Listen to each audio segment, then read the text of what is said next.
I'm Jeff Bezos. And what is your claim to fame? I'm the founder of Amazon.com. Where did you get an idea for Amazon.com? Well, 3 years ago, I was in New York City working for a quantitative hedge fund when I came across the startling statistic that web usage was growing at 2,300% a year. So I decided I would try and find a business plan that made sense in the context of that growth. And I picked books as the first best product to sell online, after making a list of like 20 different products that you might be able to sell. And books were great as the first best because books are incredibly unusual in one respect, and that is that there are more items in the book category than there are items in any other category by far. Music is number 2. There are about 200,000 active music CDs at any given time.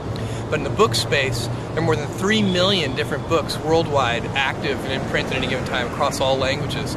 More than 1.5 million in English alone. So when you have that many items, you can literally build a store online that couldn't exist any other way. And that's important right now because the web is still an infant technology. Basically right now, if you can do things using a more traditional method, you probably should do them using the more traditional method. What kind of inventory do you keep? We inventory the best-selling books. At any given time, we're inventorying in our own warehouse only a couple of thousand titles.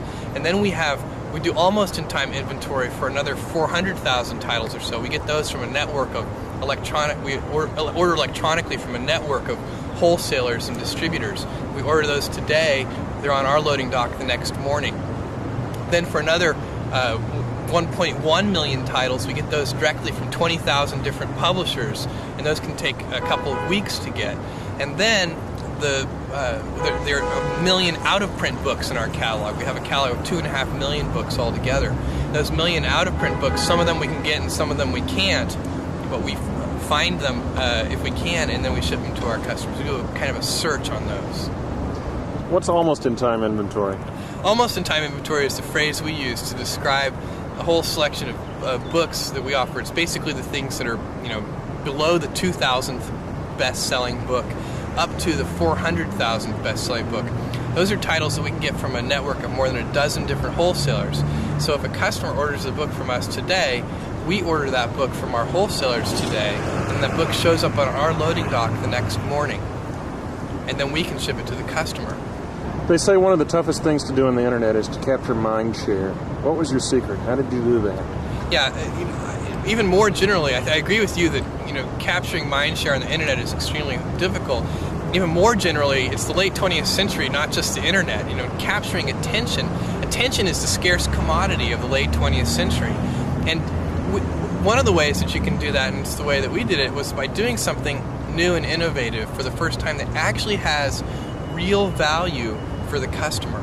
That's a hard thing to do, but if you do that, then newspapers will write about what you're doing, customers will tell other customers, and you'll get a huge sort of word-of-mouth fan-out, and that can really drive and accelerate businesses, and that's what happened with us. In the first year of opening Amazon.com to the public, we didn't do any paid advertising, and all of our growth was fueled by word-of-mouth and media exposure.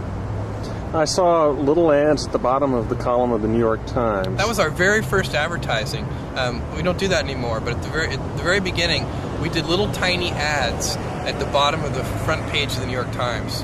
I thought that was very clever. It's sort of using a URL as a macro, because I read... That it expands. We're a bookstore, click here. Right. That's a great way to think of it.